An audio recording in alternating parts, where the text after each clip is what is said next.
திருச்சி என்பது திருப்புமுனை, குறிப்பாக அரசியல் திருப்புமுனைக்கான ஒரு களமாகவே கடந்த காலங்களில் இருந்து பார்க்கப்பட்டு வருகிறது. ஏனென்றால் திரு விஜய் இன்றைக்கு தன்னுடைய பேச்சில் குறிப்பிட்ட வகையில் அறிஞர் அண்ணா 1956ஆம் ஆண்டு நடைபெற்ற மாநாட்டில்தான் திமுக தேர்தலில் போட்டியிடுவதா இல்லையா என்று தொண்டர்களிடம் வாக்கு கேட்டு பின்னர் போட்டியிட வேண்டும் என்று பெரும்பாலான தொண்டர்கள் அளித்த விருப்பத்தின் அடிப்படையில் 57ஆம் ஆண்டு தன்னுடைய முதல் தேர்தல் களத்தை சந்திக்கிறது. 1949இல் திமுக தொடங்கப்பட்ட நிலையிலும் திருச்சியில் நடைபெற்ற அந்த மாநாடு திமுகவிற்கான ஒரு திருப்புமுனையாக பார்க்கப்படுகிறது. அதற்கு அடுத்தபடியாக அண்ணா திராவிட முன்னேற்ற கழகம் தொடங்கியதற்கு பிறகு அந்த கட்சியினுடைய தலைவர் எம்ஜிஆர் 1974இல் திருச்சியில் ஒரு மாநாட்டை நடத்துகிறார். பெரும்பாலான மாநாடு, பொதுக்குழு ஆகியவற்றை திருச்சியில் நடத்துவதற்கே பெரும்பாலும் விருப்பம் தெரிவிப்பவர் எம்ஜிஆர். கூடுதலாக தமிழ்நாட்டின் தலைநகரை திருச்சிக்கு மாற்ற வேண்டும் அல்லது இரண்டாவது தலைநகராக திருச்சியை உருவாக்க வேண்டும் என்ற முனைப்போடு 1981 முதல் 84 வரை மிக தீவிரமாக செயல்பட்டு வந்தார். அதற்கு பின்னர் அந்த முயற்சி கைகூடாமல் போனது. பின்னர் 1990களில் கலைஞர் கருணாநிதி ஆகட்டும், 1995இல் அதே போன்று திமுக திருச்சியில் மாநாடு நடத்தியது, 96இல் ஆட்சியை பிடித்தது. 2001லும் இதே போன்று திருச்சியில் ஒரு மிக முக்கியமான ஒரு கூட்டத்தை செல்வி ஜெயலலிதா நடத்தினார். 2016ஆம் ஆண்டு தேர்தல் பிரச்சாரத்தையும் திருச்சியிலிருந்தே செல்வி ஜெயலலிதா தொடங்கினார் என்பதும் குறிப்பிடத்தக்கது. அத்தகைய அரசியல் முக்கியத்துவம் வாய்ந்த ஒரு நகராகவே திருச்சி அறியப்படுகிறது. எனவே திருச்சியில் இருந்து தனது பிரச்சாரத்தை தொடங்கி இருக்கிறார் தவிக தலைவர் விஜய். மேலும் பெரியார் வாழ்ந்தவன், கூடுதலாக பல்வேறு கல்வி, மதச்சார்பின்மை உள்ளிட்ட பல அம்சங்களை, குறிப்பாக தமிழ்நாட்டில் சாதி மத கலவரங்கள் இடம்பெறாத அந்த கரைபடியாத ஒரு பெருநகரமாக திருச்சி ஒரு புகழ்பெற்ற ஒரு நகரமாக தமிழகத்தின் வரலாற்றில் பதியப்பட்டிருக்கிறது. அந்த வகையில் திருச்சியில் நடைபெறக்கூடிய இந்த விஜயனுடைய முதல் கள சுற்றுப்பயணம் என்பது எத்தகைய ஒரு தாக்கத்தை ஏற்படுத்தி இருக்கிறது என்று இனி வரக்கூடிய நாட்களில் பார்க்க வேண்டும். ஆனால் தற்போது நடைபெற்ற இந்த முதல் சுற்றுப்பயணத்தின் அந்த பரப்புரை கருத்துக்கள் மக்களிடம் சென்று சேரவில்லை என்றே நாம் கூற வேண்டும். ஏனென்றால் களத்திலும் சரி, நேரலையிலும் சரி, அவர் பேசிய எந்த கருத்துக்களும் நமக்கு சரியாக விளங்கவில்லை என்றே நாம் கூற வேண்டும். ஒரு சில வார்த்தைகள் மட்டுமே அவர் பேசிய கருத்துக்கள் நமக்கு அவருடைய பரப்புரை கருத்தாக பதியப்பட்டிருக்கிறது. குறிப்பாக திமுக சொன்ன வாக்குறுதிகளை நிறைவேற்றி இருக்கிறதா இல்லையா என்ற அடிப்படையில் மக்களை பார்த்து சொன்னீர்களே செய்தீர்களா என்ற ஒரு கேள்வியை அவர் முன்வைத்த அந்த சில வார்த்தைகள் மற்றும் 1000 ரூபாய் இலவச பேருந்து பயணம் உள்ளிட்ட ஒரு சில திமுகவின் மிக முக்கிய வாக்குறுதிகள் நிறைவேற்றத்தை, மேலும் முன்னாள் அமைச்சர் பொன்முடி ஓசி என்று குறிப்பிட்டு அதை கேலி செய்ததையும் இன்றைக்கு அவர் தன்னுடைய பரப்புரையில் விமர்சனமாக முன்வைத்து பேசியிருக்கிறார். திருச்சியை பொறுத்தவரை பல்வேறு பிரச்சனைகள் இருப்பதாக பட்டியலிட்டு ஒரு மிக நீண்ட ஒரு கருத்துக்களை அங்க இருக்கக்கூடிய தொண்டர்கள், பொதுமக்கள் மத்தியிலும் அவர் பேசியது ஏறக்குறைய நமக்கு கேட்டதாகவே நாம் சொல்ல முடியும். ஏனென்றால் தொடக்கத்திலேயே அவர் பேச தொடங்கிய நிலையிலேயே ஆடியோவில் பெரிய பிரச்சனை ஏற்பட்டது. களத்தில் இருந்த தொண்டர்களும் அதனை எதிரொலித்தனர். நேரலையிலும் நமக்கு அவர் பேசிய எந்த கருத்துக்களும் சரியாக கேட்கவில்லை. ஒரு சில இடங்களில் திமுகவை அவர் மிக தீவிரமாக விமர்சித்த அந்த காட்சிகளை மட்டுமே, அந்த கருத்துக்களை மட்டுமே நம்மால் கேட்க முடிந்தது. குறிப்பாக 1000 ரூபாய் மகளிர் உரிமை தொகையை கொடுத்துவிட்டு பின்னர் அதனை அசிங்கப்படுத்துகிறீர்கள், கொச்சைப்படுத்துகிறீர்கள் என்று அவர் பேசியிருக்கிறார். கிட்னி திருட்டில் மோசமான ஒரு திருட்டு கிட்னி திருட்டு, அது திருச்சி மாவட்டத்தில் நடைபெற்றிருக்கிறது. குறிப்பாக திருச்சியில் இருக்கக்கூடிய தனியார் மருத்துவமனை, மேலும் மண்ணச்சநல்லூர் எம்எல்ஏ கதிரவன், திமுக எம்எல்ஏ, அவர் கிட்னி திருட்டு சம்பவம் தொடர்பாக புகாருக்கு உள்ளாகி அவருடைய மருத்துவமனைகளும் தடை பெற்றிருக்கக்கூடிய அந்த நிகழ்வும் நாம் அறிந்ததே. அந்த வகையில் திருச்சியில் நடைபெற்ற அந்த கிட்னி திருட்டை மிக அதிகமாக அழுத்தமாக அவர் முன்வைத்து தன்னுடைய விமர்சனத்தை பேசியிருந்த காட்சிகளையும் நாம் பார்த்திருந்தோம். இருப்பினும் ஒட்டுமொத்தமாக ஏறக்குறைய ஒரு 15-20 நிமிடங்கள் விஜய் பேசியிருக்கிறார். அதிக அளவிலான அவர் பேச்சு, கருத்துக்கள் என்பது நேரலை வாயிலாக மக்களை சென்று சேரவில்லை என்றே நாம் கூற முடியும். ஆடியோவில் ஒளிவாங்கில் ஏற்பட்ட பிரச்சனையின் காரணமாக அவர் தன்னுடைய பரப்புரையை ஏறக்குறைய முதல் கட்டத்தில் முடித்துக் கொண்டார் என்றே நாம் சொல்ல வேண்டும். அடுத்த கட்டமாக அரியலூர், பெரம்பலூர் உள்ளிட்ட இடங்களிலும் அவர் பேச இருக்கிறார். தொடர்ந்து என்ன விதமான கருத்துக்களை முன்வைக்க போகிறார் என்ற ஒரு எதிர்பார்ப்பு மேலோங்கி இருக்கிறது. முதற்கட்டமாக இன்று காலை 10 மணிக்கு அவர் திருச்சி விமான நிலையம் சென்றதற்கு பின்னர் மரக்கடை சென்று 10:35 முதல் 11 மணி வரை தன்னுடைய கருத்துக்களை மக்களிடம் முன்வைப்பார் என்று கூறப்பட்டது. ஏறக்குறைய 25 நிபந்தனைகள் காவல்துறை தரப்பில் இருந்து இருந்து விதிக்கப்பட்டிருந்த நிலையில் அவர் 10:35 மணிக்கு தன்னுடைய பரப்புரை பயணத்தை தொடங்கி விடுவார் என்று எதிர்பார்த்த நிலையில் விமான நிலையத்தில் இருந்து மரக்கடையை சென்று சேர்வதற்கு ஏறக்குறைய 4 மணி நேரத்திற்கு மேலாக ஆகியிருக்கிறது. சொல்லப்போனால் மக்கள் வெள்ளத்தில் நீந்தியே அவர் அந்த இடத்தை வந்தடைந்திருக்கிறார் என்றே நாம் சொல்ல வேண்டும். ஏறக்குறைய 5 மணி நேரத்திற்கு மேலாக விஜயனுடைய ரசிகர்கள், தாவேகாவினுடைய தொண்டர்கள், பொதுமக்கள் உள்ளிட்டோர் அந்த பகுதிகளில் காத்திருந்த அந்த காட்சிகளையும் நாம் பார்த்தோம். இருப்பினும் மக்கள் வெள்ளத்தில் நீந்தியவாறு வந்து தன்னுடைய பரப்புரையை அவர் தொடங்கி இருக்கிறார். மேலும் அவர் அங்கு பேசியது கேட்கவில்லை என்ற தொண்டர்களின் முழக்கத்தையும் நம்மால் களத்தில் இருந்து அறிய முடிகிறது. களத்தில் பல்வேறு அவர் கடந்து வந்த பாதைகளில் நிறைய பெண்கள் பலர் மயக்கமடைந்து ஆம்புலன்ஸில் கொண்டு சேர்ந்து மருத்துவமனைக்கு சிகிச்சைக்கு அனுமதிக்கப்பட்ட அந்த காட்சிகளையும் நாம் பார்த்தோம். இருப்பினும் இவை எல்லாவற்றையும் கடந்து இன்றைக்கு மரக்கடையில் தன்னுடைய முதல் சுற்றுப்பயணத்தை, பரப்புரை பயணத்தை தொடங்கி இருக்கிறார். இருப்பினும் அந்த பரப்புரை பயணத்தின் கருத்துக்கள் முழுமையாக மக்கள் மத்தியில் சென்று சேரவில்லை என்றே நாம் கூற வேண்டும். ஏற்கனவே திமுகவை அரசியல் எதிரி, பாஜகவை கொள்கை எதிரி என்று பிரகடனப்படுத்திவிட்டு தன்னுடைய சுற்றுப்பயணத்தை தொடங்க இருக்கிறேன், உங்க விஜய் நான் வரேன், வெற்றி பேரணியில் தமிழகம் என்ற ஒரு கருத்தை அவர் முன்வைத்து தொடர்ச்சியான நகர்வுகளை மேற்கொண்டிருந்தார். சில நாட்களுக்கு முன்பாக அவருடைய சுற்றுப்பயணத்தின் தேதி, திட்டங்கள் மற்றும் அந்த நிகழ்ச்சி நிரல்கள் என்பது அறிமுகப்படுத்தப்பட்டது. அவர் காவல்துறைக்கு அனுமதி கேட்ட நிலையில் அந்த சுற்றுப்பயண திட்ட விவரங்கள் வெளியானது. ஒவ்வொரு சனிக்கிழமையும் 2-3 ஊர்களில் தன்னுடைய பரப்புரை பயணத்தை திட்டமிட்டிருந்தார். ஒரே ஒரு ஞாயிற்றுக்கிழமை மட்டும் அவர் வேறு இடத்தில் பரப்புரை பயணத்தை மேற்கொள்வதற்காக, குறிப்பாக நீலகிரி பகுதியில் பரப்புரை பயணத்தை மேற்கொள்வதற்காக அந்த அட்டவணை வடிவமைக்கப்பட்டிருந்தது. இந்த நிலையில் விஜய் என்ன பேசப் போகிறார் என்ற ஒரு கேள்வி எழுந்திருந்தது. குறிப்பாக அவருடைய அரசியலை நாம் தமிழர் கட்சியின் ஒருங்கிணைப்பாளர் திரு சீமான் உள்ளிட்ட பலர் காட்டமாக விமர்சித்து வருவதையும் பார்க்க முடிகிறது. மிக குறிப்பாக விஜய் சுற்றுப்பயணத்தை, பரப்புரையை இன்றைக்கு தொடங்கி இருக்கக்கூடிய சூழலில் கரூரில் முப்பெரும் விழா மாநாடு திமுக சார்பில் வரும் 17ஆம் தேதி நடத்தப்பட இருக்கிறது. அது தொடர்பாக தொண்டர்களுக்கு திமுக தலைவர் முதலமைச்சர் ஸ்டாலின் கடிதம் எழுதியிருக்கிறார். அந்த கடிதத்தின் மிக முக்கியமான சில வரிகளும் இடம்பெற்றிருக்கிறது. பழைய எதிரிகள், புதிய எதிரிகள் என யார் வந்தாலும் திமுகவை அசைக்க முடியாது. கொள்கை இல்லாது கூக்குரலிட்டு வருபவர்கள் மத்தியில் கொள்கை வீரர்களாக நாம் மாநாட்டை நடத்த வேண்டும் என்ற வகையில் முதலமைச்சர் தனது மடலை எழுதியிருந்ததும் குறிப்பிடத்தக்கது. இருப்பினும் விஜயனுடைய இந்த பரப்புரை சுற்றுப்பயணம் என்ன தாக்கத்தை ஏற்படுத்த போகிறது என்பதையும் நாம் பார்க்க போகிறோம். தொடர்ந்து நம்முடைய தொலைபேசி வாயிலாக இணைந்திருக்கிறார் மூத்த பத்திரிகையாளர் திருமிகு லட்சுமி சுப்பிரமணியம். வணக்கம் திருமிகு லட்சுமி. வணக்கம். இப்ப விஜயனுடைய பேச்சு முதல்ல சரியா கேட்ட வரைக்கும் உங்களுடைய கருத்துக்கள் என்னவா இருக்கு? அவருடைய இந்த முதல் சுற்றுப்பயண கருத்து. நான் அவர் என்ன பேசுவாருன்றத பார்க்கணும்னு தான் காத்திருந்தேன் காலையில இருந்து. என்ன சொல்ல போனா இந்த பகுதியில தான் இருக்கேன் நான். இன்றைக்கு அவருக்கு வந்திருக்கக்கூடிய இந்த கூட்டம் தன்னெழுச்சியாக வந்த கூட்டம் அப்படின்னு தான் புரிஞ்சுக்கணும். என்ன இருந்தாலும் அவருடைய தொண்டர்களோ, ரசிகர்களோ வேறு எந்த பகுதியில் இருந்தாலும், சுற்று வட்டார பகுதியில இருந்து எல்லா பகுதியில இருந்துமே வந்திருக்காங்க. திருச்சி விமான நிலையத்திலிருந்து மரக்கடை இந்த பகுதி கிட்டத்தட்ட ஒரு கிலோமீட்டர் தான் இருக்கும். அது நம்ம கடந்து போறதுக்கு மேக்சிமம் ஒரு 10 மினிட்ஸ்ல கடந்து போயிடலாம். ஆனா அதுக்கு அவர் கடந்து வர்றதுக்கு கிட்டத்தட்ட 6-7 மணி நேரம் ஆயிருக்கு. அப்படின்ற போது தன்னெழுச்சியாக வந்த கூட்டம் அப்படின்றத நம்ம ஏத்துக்கதான் வேணும். அதுதான் யதார்த்தமும் கூட.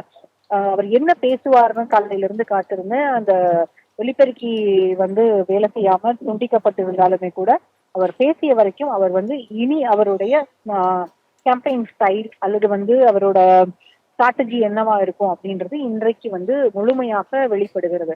அதாவது ஒவ்வொரு பகுதியிலும் அந்த பகுதியில் இருக்கக்கூடிய லோக்கல் இஷ்யூஸை பேச போறாரு. எல்லாவற்றையும், எல்லா அரசியலையும் அவர் பேச போறாரு அப்படின்றத நான் இன்னைக்கு புரிஞ்சுக்கிறேன். குறிப்பாக இன்றைக்கு காவிரி பிரச்சனைய தொட்டு பேசுறாரு. அந்த பகுதியில ப்ராமிஸ் பண்ண ரயில்வே பிரிட்ஜ் இதெல்லாம் நீங்க ஏன் இன்னும் முடிக்கல அப்படின்ற கேள்விகளையும் வைக்கிறாரு. அதை தாண்டி நாமக்கல்ல நடந்த கிட்னி திருட்டை பத்தியும் பேசுறாரு. கொடுக்குறீங்க, இலவச பஸ் பயணம்னு சொல்றீங்க, ஆனா பெண்களை நீங்க அவமானப்படுத்துறீங்க. அதாவது டிஎம்கேக்கு கோரா அவங்களுக்காக அவங்களுடைய செல்வாக்கை தொட்டு அவங்களுக்கு எதுல எல்லாம் வாக்குகள் கிடைக்கும்னு அவங்க நம்புறாங்களோ அதுல எல்லாத்திலையும் அடிக்கிறார் அவர். அப்போ திமுகவுக்கு எதிராக தன்னை பொசிஷன் பண்ணிக்கிட்டாரு. இனிமேல் திமுகவினுடைய வாக்குகளை குறிவைத்து அல்லது திமுகவுக்கு எதிராக இருக்கக்கூடிய வாக்குகளை குறிவைத்து மட்டும்தான் அவருடைய பிரச்சாரம் இருக்க போகிறது அப்படின்றது ரொம்ப தெளிவாகவே தெரிகிறது. விஜய்க்கு ஒரு தன்னெழுச்சியான கூட்டம் இருக்கிறது. இப்ப வந்து அவர் வந்து தொண்டர்களோட அல்லது அந்த ரசிகர்களோட தன்னை வந்து கனெக்ட் பண்ணிக்கணும் அப்படின்றதுக்காக பெரும் முயற்சியில ஈடுபடுறார். அதுதான் இன்னைக்கு அந்த பஸ் மேல நின்று கடைசியில ஹக் பண்ற மாதிரியும் கிஸ் பண்ற மாதிரியுமான அந்த செய்கைகள் எல்லாம் செய்ததையே வந்து அப்படிதான் புரிஞ்சுக்கணும். சோ அவர் வந்து ரொம்ப இன்னைக்கு அந்த காவல்துறை விதித்த கட்டுப்பாடுகள், அதுல ஒரு கட்டுப்பாடு வந்து நீங்க வந்து பஸ்ல இருந்து நீங்க அதாவது நீங்க வெளியில வந்து இறங்கி ரோட் ஷோ பண்ணக்கூடாது நீங்க அப்படின்னு சொல்லியிருந்தாங்க. அந்த கட்டுப்பாடுகள் எல்லாம் பெரும்பாலுமே அவங்க கடைபிடித்திருந்தார்கள். ஆனால் என்னை பொறுத்த வரைக்கும் ஒரே ஒரு விஷயம் நான் இதுல வந்து என்ன சொல்லணும்னு நினைக்கிறேன் அப்படின்னா, இவ்வளவு பெரிய கூட்டம் வரும்போது அந்த கூட்டத்தை கட்டுப்படுத்துவதற்கு, ஏன்னா நம்ம வந்து ஜெயலலிதாவினுடைய கூட்டங்களை பார்த்திருக்கோம், அதே போல விஜயகாந்தனுடைய கூட்டங்களை பார்த்திருக்கோம், கலைஞரனுடைய கூட்டங்களை பார்த்திருக்கோம், இன்னும் சொல்ல சீமானுடைய கூட்டங்களை பார்த்திருக்கோம், இன்னும் திருமாவளவனுக்கு வரக்கூடிய கூட்டங்களை பார்த்திருக்கோம். ஆனா இவங்க எல்லாருமே வந்து தங்களுடைய கூட்டத்தில் இருக்கக்கூடிய தங்களுடைய தொண்டர்களை வந்து அமைதியா இருங்கப்பா, கொஞ்சம் சத்தம் போடாதீங்க, இல்ல வந்து ஒருத்தர் மேல ஒருத்தர் மோதாதீங்க, கேர்ஃபுல்லா இருங்க அப்படின்றது எல்லாமே ஒரு கட்டத்திலேயே அட்வைஸ் பண்ணுவாங்க. அது போல இவரும் இவருடைய தொண்டர்களுக்கும் ரசிகர்களுக்கும் அதை சொல்லி தரணும் அப்படின்னு நான் நினைக்கிறேன். அது போக போக இனி ஒரு கூட்டத்திலையும் அதை வந்து கடைபிடிக்க ஆரம்பிச்சிருவாங்க. இல்ல அவங்களே வந்து அவங்களால வந்து எல்லாத்தையும் ரெகுலேட் பண்ணிக்க முடியும் அப்படின்னு நான் நினைக்கிறேன். இன்றைக்கு வந்த கூட்டம் அவருக்கு உற்சாகம் தருகிறதோ இல்லையோ, அவருடைய கட்சிக்கு உற்சாகம் தருகிறதோ இல்லையோ, தமிழ்நாட்டு தேர்தல் அரசியலில் எப்படிப்பட்ட மாற்றம் வரப்போகிறது அப்படிங்கறத இது வந்து உணர்த்தக்கூடியதாக தான் நான் புரிஞ்சுக்கிறேன். ஓகே, இப்போ இந்த கூட்டம் வந்திருப்பது விஜய்க்கு, குறிப்பா தாவேகாவுக்கு ஒரு பாசிட்டிவ் சைன் அப்படின்னு சொல்றீங்க. ஆனா திமுகவுடைய முன்னணி தலைவர்கள் வெளிப்படையாவே பேசுறாங்க. இன்னைக்கு சபாநாயகர் திரு அப்பாவு பேசுறாரு, 2011 வடிவேலுக்கு கூடாத கூட்டமா, விஜய் வந்து எனக்கு கூட தான் பிடிக்கும், விஜயை பார்க்கறதுக்கு போறாங்களே ஒழிய இது அரசியல் தாக்கத்தை ஏற்படுத்தாது, அதனால எந்த விதமான ஒரு அதிர்வும் எங்களுக்கு கிடையாது அப்படின்னு சொல்றாங்க. அப்ப வடிவேலோட கம்பேர் பண்ணி அதை எப்படி பார்க்கணும்? இல்ல, வடிவேலோட கம்பேர் பண்ணணும்ன்ற அவசியம் கிடையாது. இன்னும் சொல்ல போனா தமிழ்நாட்டில் எந்த ஒரு நடிகர் வெளியில வந்தாலும் பெரிய கூட்டம் வரதான் செய்யும். விஜய் கேரளாவுக்கு போனாலும் அவருக்கு கூட்டம் வரும், இங்க இருந்தாலும் கூட்டம் வரும். இதே வந்து வேறு ஏதாவது ஒரு நடிகர் தமிழ்நாட்டு அரசியலில் இன்றைக்கு பீக்ல இருக்கக்கூடிய ஒருவேளை சூர்யாவோ அஜித்தோ அது மாதிரி யார் வெளியில வந்தாலும் அவங்களுக்கு ஒரு ரசிகர் கூட்டம் கூட தான் செய்யும். அதை வந்து அதுல எந்த மாற்று கருத்தும் இல்லை. விஜய்க்கும் அதே போல ஒரு கூட்டம் வருகிறதுன்னு தான் வச்சுக்கோமே. ஆனா இன்னைக்கு அவர் என்ன பேச போறாருன்ற எதிர்பார்ப்பு எனக்கு இருந்தது. உங்களுக்கும் கட்டாயம் இருந்திருக்கும் தம்பி. நீங்களும் காலையில இருந்து அவர் என்ன பேசுவாரு, ஏன்னா இது வரைக்கும் அவர் 2 மாநாட்டுல பேசினதும் சரி, அவருடைய அறிக்கைகள்ல பேசினதுமே சரி, பிஜேபிக்கு நாங்கள் கொள்கை எதிரி, திமுகவுக்கு நாங்கள் அரசியல் எதிரி, எம்ஜிஆர் போல ஆட்சியை தருவேன், அண்ணாவை போல ஒரு ஹிஸ்டரியை வந்து நான் ஏற்படுத்துவேன், இதைதான் வந்து திரும்ப திரும்ப பேசியிருக்காரே தவிர எங்களுடைய கொள்கை தலைவர்கள் வந்து பெரியார், அஞ்சலை அம்மாள் இதெல்லாமே சொல்லிட்டு தான் வந்திருக்காரு தவிர அவருடைய அரசியல் என்னவாக இருக்கும், இஷ்யூ பேசிஸ்ல என்ன பொலிட்டிக்ஸ் பேச போறாரு அப்படின்றது இது வரைக்கும் தெரியாம இருந்தது. ஆனா இன்றைக்கு அதற்கான அது என்ன பாதையில நகரப்போகுது, அது அவங்களோட ஸ்ட்ராட்டஜி என்னன்றது இன்னைக்கு அவர் பேசுனதுல இருந்து நான் புரிஞ்சுக்கிறேன். அந்த தொகுதி சார்ந்த பிரச்சனைகளை, திருச்சியை சார்ந்த பிரச்சனைகளையும் பேசுகிறார். அதை தாண்டி இன்னொன்னையும் பேசுறாரு. திமுகவினுடைய அதாவது திமுகவுக்கு எதெல்லாம் பலமோ, எதெல்லாம் அவர்களுக்கு வாக்குகளை பெற்றுத்தரும் என்று எல்லோரும் நம்பினார்களோ, திமுக நம்பினதோ, எதை அதிமுக எதிர்க்காமல் இருந்ததோ அதையெல்லாம் அவர் இன்னைக்கு கையில் எடுத்திருக்கார். ஸோ அவருடைய அரசியல் என்னவாக இருக்கும்னு இன்னைக்கு நம்ம வந்து புரிஞ்சுக்கிட்டு இருக்கோம். அவர் வந்து கிட்னி திருட்டை பத்தி பேசுறாரு, காவிரி பிரச்சனை பேசுறாரு, நீங்கள் வந்து பெண்களுக்கு இலவசம் கொடுக்குறீங்க, ஆனா பெண்களை வந்து நீங்க அவமானப்படுத்துறீங்க, பஸ்ல இலவசமா போறாங்கன்றதுனால அவமானப்படுத்துறீங்க அப்படின்னு சொல்றாரு. இது வந்து திமுகவினுடைய பலம் என்ன அப்படின்றது, அந்த பலத்தை வந்து அடிக்க போறன்றத அவர் வந்து தெளிவாக இன்னைக்கு சொல்றாருன்னு தான் நான் புரிஞ்சுக்கிறேன். நன்றி திருமதி லட்சுமி, இணைப்பில் வந்து உங்களுடைய கருத்துக்களை பதிவு செய்தமைக்கு. பல கருத்துக்கள் விஜயனுடைய இந்த பரப்புரை பயணத்தை தொட்டு பலரும் தங்களுடைய கோணமாக முன்வைத்து வருவதை பார்க்க முடிகிறது. விஜயை பொறுத்தவரை தன்னுடைய பேருந்து தொடங்கி தன்னுடைய பரப்புரை வரை அண்ணா எம்ஜிஆரை முன்னிலைப்படுத்துவதை நாம் பார்க்க முடிகிறது. ஏனென்றால் அவருடைய கொள்கை தலைவர்கள் 5 வேறு தலைவர்களாக இருந்த போதிலும் அண்ணாவையும் எம்ஜிஆரையும் அவர் முன்னிறுத்துவதற்கு மிக முக்கியமான காரணம் 1967, 1977 இந்த 2 தேர்தல்களிலும் ஒரு மிகப்பெரிய மாற்றம் தமிழக அரசியல் களத்தில் ஏற்பட்டது என்றே நாம் குறிப்பிடலாம். ஏனென்றால் 1967 தான் காங்கிரஸை வீழ்த்தி திமுக அண்ணா தலைமையில் தமிழகத்தில் ஆட்சிக்கு வருகிறது. இந்திய அளவில் தேசிய கட்சிகள் அல்லாத ஒரு மாநில கட்சி மாநிலத்தில் ஆட்சி அமைப்பது அதுவே முதல் முறை என்ற ஒரு வரலாறு படைக்கப்பட்ட ஒரு ஆண்டாக 1967ஆம் ஆண்டு பார்க்கப்படுகிறது. அதற்கு பிறகு திமுகவில் இருந்து பிரிந்து சென்ற எம்ஜிஆர் 1977ஆம் ஆண்டு தமிழ்நாட்டில் முதல் முறையாக அதிமுகவை ஆட்சி கட்டிலில் அமர்த்துகிறார், முதலமைச்சராக பொறுப்பேற்கிறார். அன்றில் இருந்து இன்று வரை 2 பேரு திராவிட கட்சிகளும் தான் தமிழகத்தை ஆட்சி செய்து வருகின்றனர். அப்படியான ஒரு வரலாற்றை நாம் தமிழகத்தில் கொண்டு வர வேண்டும் என்ற அடிப்படையிலேயே அவருடைய பேருந்து தொடங்கி பரப்புரை கருத்துக்கள் வரைக்கும் இன்றைக்கு இடம்பெற்றிருக்கின்றன. திருச்சியினுடைய அரசியல் முக்கியத்துவத்தை தொடங்கி தன்னுடைய கருத்துக்களை அவர் முன்வைத்ததை இதனுடைய ஒரு கூறாகவே நாம் புரிந்து கொள்ள முடிகிறது. அதற்கு அப்பாற்பட்டு பல்வேறு விதமான விஷயங்கள், குறிப்பாக வாக்குறுதிகளை நீங்கள் நிறைவேற்றினீர்களா, சொன்னீர்களே, செஞ்சீங்களா அப்படிங்கிற அடிப்படையில் தொண்டர்களை நோக்கி அவர் எழுப்பிய கேள்விகளையும் நாம் பார்த்தோம். திமுக அரசு 505 வாக்குறுதிகளை தேர்தல் அறிக்கையின் போது கொடுத்திருந்தது. அதில் 1,00,000 அரசு பணியிடங்களை நிரப்புவது உள்ளிட்ட பல்வேறு வாக்குறுதிகள் ஏன் நிறைவேற்றப்படவில்லை, சொன்னீர்களே, செஞ்சீங்களா என்ற அடிப்படையில் தன்னுடைய பரப்புரையை முன்வைத்திருக்கிறார். கிட்னி திருட்டு குறித்தும் அழுத்தமாக குறிப்பிட்டு பேசியிருக்கிறார். காவிரி பிரச்சனை குறித்தும் பேசியிருக்கிறார். மணல் கொள்ளையை அவர் குறிப்பிட்டு பேசியிருப்பதையும் நாம் பார்க்க முடிகிறது. இவ்வாறாக பல்வேறு விதமான கருத்துக்களை மக்கள் மத்தியில் அவர் முன்வைத்திருப்பதையும் நாம் பார்க்கிறோம். தொடர்ந்து நம்முடைய மூத்த பத்திரிகையாளர் முனைவர் ஆர்.கே. ராதாகிருஷ்ணன் இணைந்திருக்கிறார். வணக்கம் திரு ஆர்.கே. வணக்கம். வணக்கம். விஜயனுடைய திருச்சி பரப்புரையை எப்படி புரிஞ்சுக்கலாம், அவர் எதை நோக்கி நகர்கிறார் அப்படின்னு உங்களுக்கு தோணுது? நிச்சயமாக ஒரு லோக்கல் இஷ்யூல கொஞ்சம் கான்சன்ட்ரேட் பண்ணாரு. அது கிட்னி திருட்டானாலும் சரி, இல்ல இந்த மணல் கொள்ளையானாலும் சரி. மணல் கொள்ளை அப்கோர்ஸ் ஸ்டேட் பூரா இருந்தா கூட ஆப்வியஸ்லி காவேரியில அதிகமாக எடுக்கிற ஒரு விஷயமாக இருக்கிறது. அது நிச்சயமாக ஹைலைட் பண்ணினார். ஆனால் பாதி பேச்சே கேட்க முடிய மாட்டேங்குது. அந்த அளவுக்கு ஒன்றும் ஆடியோ ஃபெயிலியர் அந்த மாதிரி பிரச்சனைகள் எல்லாம் இருந்து கொண்டிருந்தது. அப்போ அந்த ஒரு பேசிக் இன்ஃப்ராஸ்ட்ரக்சர் கூட இன்னும் ரெடி பண்ணலையோன்றது இது இருக்கு இல்லையா. நம்ம இல்லை என்றால் முன்கூட்டியே யூஸ்வலா ப்ரெஸ்ஸுக்கு கொடுக்கறது வழக்கம். அதாவது பேசுறதுக்கு ஜஸ்ட் முன்னாலே கொடுக்கறது வழக்கம். அது எல்லாருக்கும் மீடியாலையும் வந்துடும். அந்த மாதிரி ஒரு அரேஞ்ச்மெண்ட் கூட இருக்கிற மாதிரி தெரியல. அப்போ அதை தாண்டி இந்த செக்யூரிட்டி ஃபோர்ஸஸ்க்கு இந்த பிரச்சனைகள், அதாவது திருச்சி ஏர்போர்ட்லேயே நான் பார்த்த காட்சிகளை பார்த்து கொண்டு தான் இருந்தோம். அதை எப்படி கட்டுப்படுத்த முடியும்ன்றது ஒரு பிரச்சனை இருக்கு இல்லையா.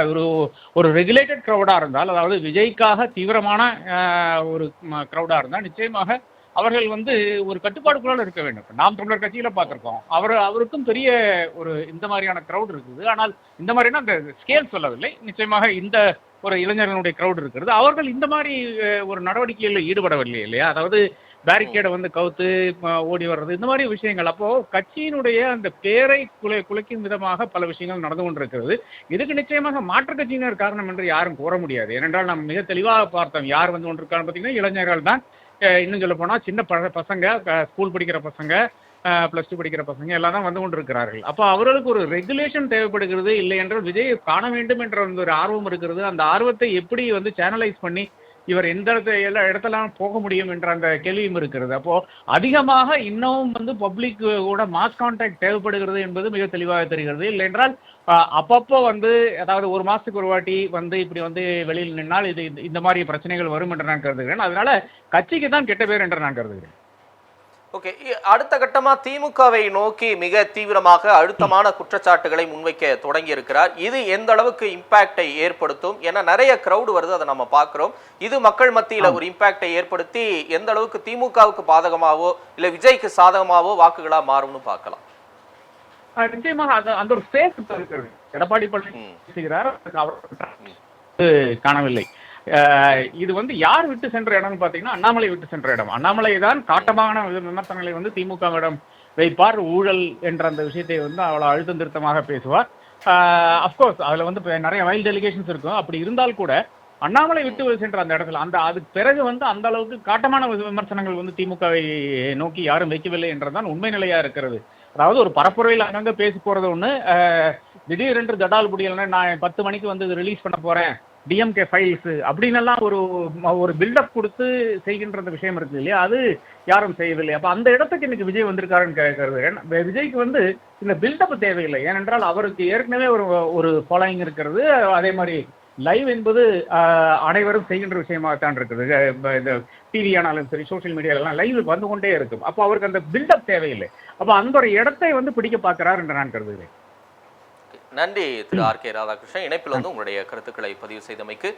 தொடர்ந்து விஜயனுடைய அரசியல் என்ன விதமான தாக்கத்தை ஏற்படுத்த போகிறது என்ற ஒரு கேள்வி மிக முக்கியமான ஒரு கேள்வியாக 2026 சட்டப்பேரவை தேர்தலை பொறுத்தவரை இருக்கிறது. ஏனென்றால் ஒரு உச்ச நட்சத்திரம் அரசியல் களத்திற்கு வந்திருப்பது, அதனுடைய நீட்சியாக அவர் ஆட்சியை பிடிப்பது என்பது நடக்குமா என்ற ஒரு கேள்வியை ஒரு பக்கம் அவரை எதிர்க்கக்கூடிய தரப்பு, விமர்சிக்கக்கூடிய தரப்பு முன்வைக்க தொடங்கி இருக்கிறது. கடந்த காலங்களில் இருந்தே அதனை முன்வைத்து வருகிறது என்றே நாம் கூறலாம். மறுபக்கம் விஜய் போன்ற ஒரு உச்ச நட்சத்திரம் இன்றைக்கு தமிழகத்தில் ஏதோ ஒரு வகையில் அரசியல் வெற்றிடம் ஏற்பட்டிருக்கிறது. அதனை நிரப்புவதற்கான ஒரு தலைவராக அவர் வருகிறார். நிச்சயம் அதற்கான ஆதரவு தளம் இருக்கிறது. கூடுதலாக அதிமுக பலவீனப்பட்டிருக்கிறது. அந்த பலவீனத்தின் இடத்தை பிடிப்பதற்காக விஜய் இன்றைக்கு தன்னுடைய வியூகத்தை வகுத்து பயணித்துக் கொண்டிருக்கிறார். ஏனென்றால் திமுகவினுடைய ஒரு முகமாக திமுகவை தொடங்கியவர் அண்ணாவாக இருந்தாலும் எம்ஜிஆர் அண்ணா திராவிட முன்னேற்ற கழகம் என்று அண்ணாயிசத்தை அடிப்படையாக கொண்டு அண்ணாவை முன்னிறுத்தி கட்சியை தொடங்கி அதனை ஒரு வெற்றிகரமான ஒரு இயக்கமாக நடத்தி வந்தவர். அவரையும் முன்னிறுத்தி, குறிப்பாக அண்ணா எம்ஜிஆர் இருவரையும் முன்னிறுத்தி பின் நாட்களில் செல்வி ஜெயலலிதா மற்றும் தற்போது எடப்பாடி பழனிசாமி வரை அதிமுக பயணித்துக் கொண்டிருக்கிறது. அந்த பாதையை பிடிப்பதற்காக திமுகவை எதிர்ப்பதுதான் அதிமுகவின் மிக முக்கியமான ஒரு அரசியல் உத்தியாக இருக்கிறது. குறிப்பாக அதிமுகவின் அரசியல் என்பது திமுக எதிர்ப்பு என்றே நாம் கூறலாம். அந்த வகையில் திமுக எதிர்ப்பை தீவிரப்படுத்துவதன் மூலமாக அதிமுகவின் இடத்தை பிடிப்பதற்கான அஸ்திரத்தை அவர் கையில் எடுத்திருக்கிறார் என்றே பலரும் கூறுவதை நாம் பார்க்க முடிகிறது. இருப்பினும் கடந்த கால உதாரணங்களையும் நாம் பார்க்க வேண்டி இருக்கிறது. எல்லோராலும் எம்ஜிஆர் என்டிஆர் ஆக முடியாது என்ற ஒரு கருத்து கூறப்படுவது உண்டு. ஏனென்றால் எம்ஜிஆர் உச்ச நட்சத்திரமாக இருந்து அரசியல் களத்திற்கு வரும்போது அவரால் பெரிய அளவில் சோபிக்க முடியாது என்று கூறப்பட்ட நிலையில் அவர் தமிழ்நாட்டின் மக்களின் ஆதரவை பெற்று ஆட்சியை பிடித்தார். குறிப்பாக அமெரிக்காவின் ரொனால்ட் ரீகனுக்கு முன்பாகவே ஒரு நடிகர் கலைத்துறையில் மிக உயர்ந்த இடத்தில் இருப்பவர் மக்கள் ஆதரவை பெற்று அதிகாரத்திற்கு வந்தது அமெரிக்க அதிபர் ரொனால்ட் ரீகனுக்கு முன்பாகவே அவர் சாதித்திருக்கிறார் என்றே பலராலும் கூறப்படுவது உண்டு. அதற்கு பிறகு அவரை ஒரு உதாரணமாக முன்னிறுத்தி என்டிஆர் ஆந்திராவில் ஒரு மிகப்பெரிய ஒரு அரசியல் சக்தியாக உருவெடுத்தார். தெலுங்கு தேசம் என்ற ஒரு கட்சி இன்றைக்கும் ஒரு வலுவான கட்சியாக இருப்பதற்கு ஒரு பெரிய அடித்தளம் அமைத்து கொடுத்தவர் என்டிஆர். கட்சி ஆரம்பித்து ஓராண்டுக்குள்ளாகவே ஆட்சியை பிடித்த வரலாற்றையும் அவர் படைத்தவர் என்பது குறிப்பிடத்தக்கது. அதற்கு பிறகு திரை உலகில் இருந்து மிகப்பெரிய நட்சத்திரங்கள் யாரும் மக்களின் ஆதரவை பெற்று அதிகாரத்தின் உச்சபட்ச பதவிக்கு வரவில்லை. ஆனால் அதற்கான பல்வேறு கட்ட முயற்சிகள் என்பது தமிழிலும் சரி தெலுங்கிலும் சரி நடைபெற்றிருக்கிறது. தமிழ்நாட்டில் அதற்கான ஒரு பெரிய அளவிலான ஆதரவு என்பது கிடைக்கவில்லை. ஆந்திராவில் பல்வேறு முயற்சிகள் மேற்கொண்டாலும் கிடைக்கவில்லை. குறிப்பாக சிரஞ்சீவியை முன்னுதாரணமாக கொண்டு விஜயை விமர்சிப்பதையும் நாம் பல இடங்களில் நாம் பார்த்து வருகிறோம். இருப்பினும் விஜய் தன்னுடைய அரசியல் பாதையை தெளிவாக அரசியல் எதிரி திமுக, கொள்கை எதிரி பாஜக என்று வரையறுத்து செயல்பட்டுக் கொண்டிருக்கிறார். இது சட்டமன்ற தேர்தல் என்ற அடிப்படையில் திமுக மீதான விமர்சனத்தை அவர் தீவிரப்படுத்தி இருப்பதை நாம் பார்க்க முடிகிறது. இதே வகையிலான விமர்சனத்தை அதிமுகவும், குறிப்பாக எடப்பாடி பழனிசாமி அதிமுக பொதுச் செயலாளர், அவர் தமிழகத்தை காப்போம் மக்களை மீட்போம் என்ற வகையில் அவரும் தன்னுடைய பரப்புரை பயணத்தில் இதே போன்றதொரு கருத்துக்களை முன்வைத்து மக்கள் மத்தியில் பேசி வருகிறார். நாம் தமிழர் கட்சியின் திரு சீமானும் இதே போன்றதொரு பரப்புரையை தொடர்ச்சியாக முன்வைத்து வருவதையும் பார்க்க முடிகிறது. இருப்பினும் திமுக எதிர்ப்பு என்ற ஒரு ஒற்றை விஷயத்தை திமுக ஆட்சி நிர்வாகம் சரியில்லை, வாக்குறுதிகள் நிறைவேற்றப்படவில்லை என்ற அடிப்படையில் சொல்லக்கூடிய இந்த கருத்துக்கள் மூவருமே ஏறக்குறைய ஒரே ரீதியிலான விமர்சனங்கள் கருத்துக்களை முன்வைத்து வரக்கூடிய நிலையில் மக்கள் யாருக்கு தங்களுடைய ஒரு அதிகளவிலான ஆதரவை முன்வைப்பர், யாருக்கு அதிகமான சட்டமன்ற தொகுதிகளை வழங்குவர் என்ற ஒரு கேள்வியும் எழுகிறது. இருப்பினும் விஜய் தன்னுடைய முதற்கட்ட சுற்றுப்பயணத்தை தொடங்கி இருக்கிறார். இன்றைக்கு திருச்சியில் தொடங்கி அரியலூர், பெரம்பலூர் என்று அதற்கு அடுத்தபடியாக பல்வேறு மாவட்டங்களிலும் பயணிக்க அவர் முன்வந்திருக்கிறார். தொடர்ந்து இந்த ஒரு பயணம் என்பது மக்கள் மத்தியில் எப்படியான ஒரு எதிர்வினையை ஏற்படுத்த போகிறது என்பதையும் நாம் பார்க்க வேண்டியிருக்கிறது. தொடர்ந்து நம்முடைய மூத்த பத்திரிகையாளர் திரு ஐயநாதன் தொலைபேசி வாயிலாக இணைந்திருக்கிறார். வணக்கம் திரு ஐயநாதன். வணக்கம்.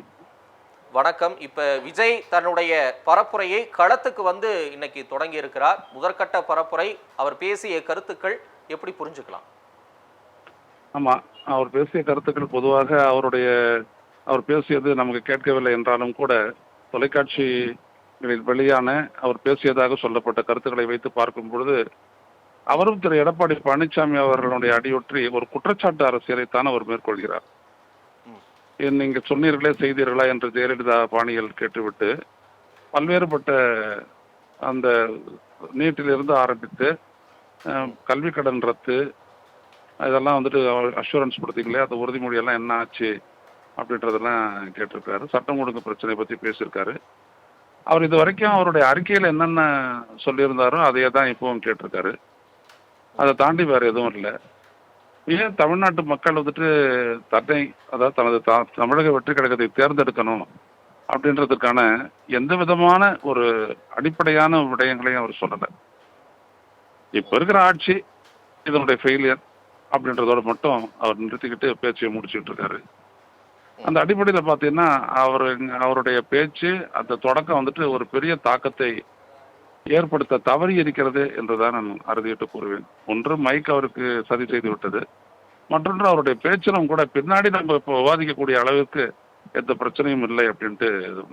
ஆனா அவர் குறிப்பிட்ட சில விடயங்கள் ரொம்ப முக்கியத்துவம் வாய்ந்தவை. நீங்க 1000 ரூபா கொடுத்துட்டு அதை வந்துட்டு நீங்க திருப்பி திருப்பி அதை சொல்லி காட்டுறீங்க அப்படின்ற மாதிரியான ஒரு சொல்லு. அப்புறம் இலவச பேருந்து பயணம் அப்படின்னு சொல்லிட்டு நீங்க அதை வந்துட்டு ஓசி பஸ் அப்படின்லாம் பேசுறீங்களே அப்படின்ட்டு. அது ரெண்டுத்தையும் வந்துட்டு பொன்முடி போன்றவர்கள் அமைச்சராக இருந்த பொன்முடி போன்றவர்கள் அப்படியெல்லாம் பேசியிருக்கிறாங்க, அதுதான் தெரியும். எனவே அதையெல்லாம் அவர் வந்துட்டு தன்னுடைய பரப்புரைக்கு சாதகமான அம்சங்களாக அவர் பயன்படுத்தி கொண்டிருக்கிறார்.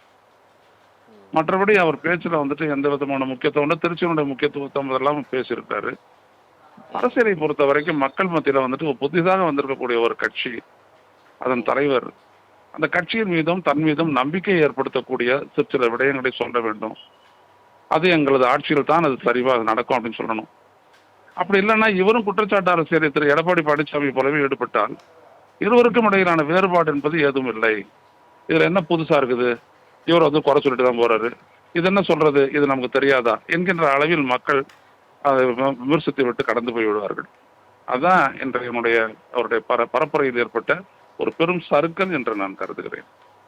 இன்னொரு ஒரு விஷயம், அவர் இன்னைக்கு 10:30 மணிக்கு பேச வேண்டியது ஏறக்குறைய 3 மணிக்கு மேல பேசக்கூடிய அளவுக்கு மக்கள் வெள்ளத்துல நீந்தி வர்றாரு. அவ்வளவு பெரிய ஒரு மக்கள் திரள், மக்கள் கூட்டம் அப்படிங்கிறது தாவேகாவுக்கு ஒரு மிகப்பெரிய மக்கள் ஆதரவு, மக்கள் சக்தி இருக்குன்னு காட்டுது அப்படின்னு அவங்க தரப்புல இருந்து சொல்றாங்க. இப்ப இந்த கூடி இருக்கக்கூடிய கூட்டம், இந்த மக்கள் வெள்ளத்தை எப்படி நாம புரிஞ்சுக்க வேண்டியது இருக்கு? இல்ல, அது முழுக்க முழுக்க ரசிகர்கள் தான். ஒரு விடயம் வந்துட்டு ரசிகர்கள், அது அங்கே திருச்சியில் மட்டும் இல்லை, இன்னும் அந்த புறநகர் பகுதிகள், திருச்சிக்கு வெளியில் இருக்கக்கூடிய கிராமங்கள், அந்த மாதிரி இடங்கள்ல இதெல்லாம் வந்திருக்கலாம். ஒரு மணி பயணத்தில் வந்து யாரெல்லாம் சேர முடியும் திருச்சிக்கு அவங்கெல்லாம் வந்திருக்கலாம். அது ஒன்று. ரெண்டாவது விடயம் வந்துட்டு திட்டமிட்டு அவர்கள் வந்துட்டு இந்த இதை வந்துட்டு மெதுவாக நகர்த்தி கொண்டு வந்ததை நான் கண்கூடாக பார்த்தேன். முன்னாடி ஒரு கார் போகுது, காருக்கு முன்னாடி சிலர் நடந்து போயிட்டு இருக்கிறாங்க. அவங்களுக்கு முன்னாடி பார்த்தீங்கன்னா நல்ல ரோடு வந்துட்டு காலியாக தான் இருக்குது. அவங்க ஓட்டுறதுனா இன்னும் கொஞ்சம் வேகமாக ஓட்டிட்டு போகலாம்.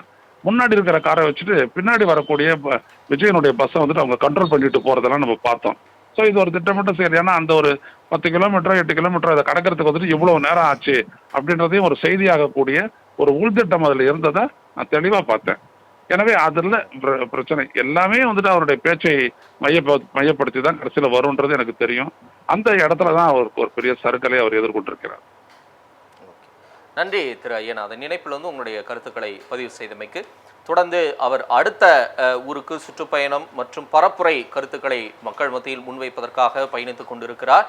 பல்வேறு விதமான விஷயங்களை அவர் பகிர்ந்திருக்கிறார். மிக குறிப்பாக திமுக சொல்லிய வாக்குறுதிகள் அனைத்தையும் குறிப்பிட்டு பட்டியலிட்டிருக்கிறார். அந்த பட்டியலை அவர் வாசித்துவிட்டு சொன்னீங்களே செஞ்சீங்களா என்று திமுக அரசை நோக்கி கேள்வி எழுப்புவதை நாம் பார்த்திருக்கிறோம். மிக குறிப்பாக குற்றச்சாட்டு அரசியலை இவர் முன்வைக்கிறார். எடப்பாடி பழனிசாமியினுடைய அரசியலுக்கும் விஜயனுடைய அரசியலுக்கும் என்ன விதமான வேறுபாடுகள் இருக்கின்றன, எதற்கு இவ்வாறான ஒரு கருத்துக்களை தெரிவிக்க வேண்டும் என்ற கருத்துக்களும் நம்மோடு தொலைபேசியில் பகிரக்கூடிய விருந்தினர்கள் தெரிவிப்பதை பார்க்கிறோம். தமிழக வெற்றிக் கழகம் ஆட்சிக்கு வந்தால் இதனை சாத்தியப்படுத்தும், இதனை தமிழ்நாட்டில் நிலைநிறுத்தி காட்டும் என்ற வகையிலான உத்தரவாதங்கள் மற்றும் பல்வேறு வாக்குறுதிகள் எதுவும் இடம்பெறாமல் திமுகவை விமர்சிப்பது ஒன்று மட்டுமே தங்களுடைய நோக்கமாக கொண்டு விஜய் இன்றைக்கு பரப்புரையை தொடங்கியிருக்கிறார் என்ற கருத்துக்கள் முன்வைக்கப்படுவது உண்டு. பொதுவாகவே ஆளும் கட்சிக்கு எதிரான அதிருப்தி வாக்குகளை முன்னிறுத்தி வாக்குகளை பெற வேண்டும் என்பது அரசியல் கட்சியினுடைய வியூகமாக இருக்கும்.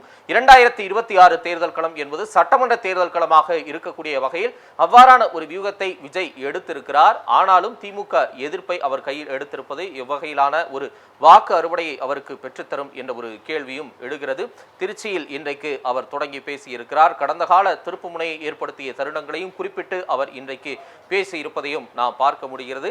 இருந்தாலும் விஜய் இவ்வாறான ஒரு அரசியலை மேற்கொள்வது அடுத்த கட்டமாக வேறு என்ன அரசியலை அவர் கைக்கொள்ள வேண்டும் என்ற ஒரு கருத்துக்களும் அரசியல் களத்தில் வருவதை நாம் பார்க்க முடிகிறது. திமுகவை விமர்சிப்பதை தாண்டி ஆக்கப்பூர்வமான கொள்கை கோட்பாடுகளை முன்னிறுத்தி அல்லது சித்தாந்தத்தை முன்னிறுத்தி அவர் தனது விமர்சனங்களை முன்வைக்க வேண்டும், கருத்துக்களை மக்கள் மத்தியில் தெரிவிக்க வேண்டும். அப்போதுதான் அவருக்கான ஒரு ஆதரவு தளம் உருவாவதற்கான வாய்ப்பு இருக்கிறது என்று பல்வேறு தரப்பினராலும் கூறுவதையும் நாம் பார்த்து வருகிறோம். இருப்பினும் இன்றைக்கு அவர் தன்னுடைய பரப்புரை பயணத்தை தொடங்கி இருக்கிறார். வழிநெடுக மக்கள் வெள்ளத்தில் இருந்து அவர் தன்னுடைய பரப்புரை கருத்துக்களை தொடங்கி பேசியிருக்கிறார். குறிப்பாக மாவட்டம் சார்ந்த விஷயங்களை அவர் தன்னுடைய பரப்புரை கருத்துக்களில் கூறுவது மிக முக்கியமான ஒரு அம்சமாக பார்க்கப்படுகிறது. பொதுவாக அனைத்து மாநிலத்தின் பிரச்சனைகளையும் பேசுவது என்பது ஒரு வகையிலாக திமுகவினுடைய ஆட்சி நிர்வாகங்கள், குறிப்பாக மற்ற இடங்களில் நிறைவேற்றப்படக்கூடிய திட்டங்கள் என்பதை தாண்டி ஒவ்வொரு மாவட்டத்தில் இருக்கக்கூடிய பிரச்சனைகளை நாம் குறிப்பிட வேண்டும், அந்த பிரச்சனைகளுக்கான தீர்வு என்ன என்பதையும் நாம் குறிப்பிட வேண்டும் என்ற வகையில் திருச்சி மாவட்டம் சார்ந்து தன்னுடைய கருத்துக்களையும் அவர் அங்கு இருக்கக்கூடிய பிரச்சனைகளையும் பட்டியலிட்டு அவர் பேசியிருக்கிறார். தொடர்ந்து அரியலூர் புறப்பட்டு அவர் சென்று கொண்டிருக்கிறார். அரியலூருக்கு பிறகு பெரம்பலூர் மாவட்டத்தினுடைய சுற்றுப்பயணமும் அவருடைய பயண திட்டத்தின் கீழ் இருக்கிறது. இனி அடுத்த கட்டமாக அடுத்த சனிக்கிழமை அவர் மற்ற மாவட்டங்களில் பிரச்சாரம் மற்றும் பரப்புரையை மேற்கொள்ள இருக்கிறார். ஏற்கனவே நாம் கடந்த நிறைகளின் போது குறிப்பிட்டபடி இன்றைக்கு அவர் தீவிரமாக திமுகவை எதிர்த்து தன்னுடைய நிலைப்பாடுகளை பதிய வைக்க தொடங்கி இருக்கிறார். கடந்த காலங்களில் திமுகவுடைய முன்னணி தலைவர்கள் பாரதிய ஜனதா கட்சியின் பி டீம் என்று விஜய் குறித்த விமர்சனங்களை முன்வைத்துவிட்டு பெரும்பாலும் விஜய் குறித்து தங்களுடைய கருத்துக்களை ஆக்கப்பூர்வமாக தெரிவிக்காத ஒரு நிலையை நாம் பார்த்திருக்கிறோம். மேலெழுந்த வாரியாக தங்களுடைய விமர்சனங்களை முன்வைப்பர். இருப்பினும் இன்றைக்கு சபாநாயகர், அமைச்சர்கள் உள்ளிட்டோர் நேரடியாக விஜயை விமர்சிப்பதையும் நாம் பார்த்து வருகிறோம். குறிப்பாக இன்றைக்கு முதலமைச்சர் தொண்டர்களுக்கு எழுதியுள்ள கடிதத்தில், திமுக தொண்டர்களுக்கு எழுதியுள்ள கடிதத்தில், பழைய எதிரி புதிய எதிரி என்று யார் வந்தாலும் திமுக என்ற எஃகு கோட்டையை யாராலும் தகர்க்க முடியாது, திமுகவை எந்த கொம்பனாலும் தொட்டு பார்க்க முடியாது என்ற வகையில் சவால் விடுக்கும் வகையில் அவர் தனது மடலை எழுதியிருக்கிறார். ஒருபுறம் விஜய் தனது பரப்புரை பயணத்தை இன்றைக்கு தொடங்கி இருக்கும் போது அவர் இவ்வாறான ஒரு கருத்தை குறிப்பிட்டு மடலில் அவர் எழுதியிருக்கிறார். இன்னும் சில நாட்களில், குறிப்பாக செப்டம்பர் 17ஆம் தேதி பெரியாருடைய பிறந்த நாள், அன்றைக்கு கரூரில் திமுகவின் முப்பெரும் விழா என்பது நடைபெற இருக்கிறது. அந்த மாநாட்டை ஒட்டி எழுதிய இந்த மடலில் தன்னுடைய கருத்தாக அவர் முன்வைத்திருக்கிறார். மேலும் கொள்கை இல்லாது கூக்குரலிட்டு வரும் கூட்டங்களுக்கு மத்தியில் என்றும் அவர் குறிப்பிட்டு பேசியிருக்கிறார். விஜயனுடைய அரசியல், விஜய்க்கு கூடக்கூடிய கூட்டங்கள் என்பது சினிமா ரசிகர்களின் கூட்டமாகவே திமுக தரப்பால் கடுமையாக விமர்சிக்கப்படுகிறது. அந்த வகையில் இந்த வார்த்தை என்பது முதலமைச்சர் குறிப்பிட்டிருக்கக்கூடிய வார்த்தை என்பது இன்றைக்கு கூடியிருக்கக்கூடிய கூட்டம் விஜயை குறிப்பிட்டு விமர்சித்திருப்பதாகவும் பல அரசியல் விமர்சகர்கள் தங்களுடைய கருத்தாக முன்வைத்து வருவதையும் நாம் பார்க்க முடிகிறது. ஏற்கனவே இதுவரை திமுக தலைவர் முதலமைச்சர் தன்னுடைய பரப்புரையிலோ அல்லது பல்வேறு நலத்திட்டங்கள் வழங்கிய பொதுக்கூட்டங்களின் உரையிலோ எடப்பாடி பழனிசாமியை மட்டும்தான் தன்னுடைய அரசியல் எதிரியாக நேர் நிறுத்தி விமர்சனங்களை முன்வைப்பார்.